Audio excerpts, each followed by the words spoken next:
Hello everyone and welcome back to another tutorial for the Doom Eternal game. In this video, I'm going to show you how you can change your control settings. So let's get started right away. First of all, open up the Doom Eternal game on your device, and once you are taken into the main menu, click on the gear icon at the bottom left corner, which will take you into the settings page. Now from this page, click on Controls at the top, and now you can make your desired customization with your controls.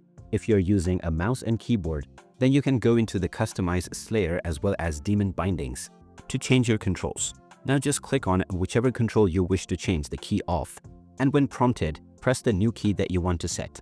You can also add two different keys for the same task by clicking on the empty section instead of the already assigned button. You can change every single control by following this step, and once you are done, press the escape button to save your changes. Now if you are using a controller, then you will need to make sure that it is enabled first. Then you can go into the Customize Demon and Slayer controller option once again to choose from the various different layouts that are available. If you choose the custom option, you can then tap on the edit button to edit each and every one of the controls and make your own custom configuration. And there you have it. That is how easy it is to customize your control settings on the Doom Eternal game. If you find this video helpful, don't forget to hit that like button and subscribe to our channel for more useful tips and tutorials.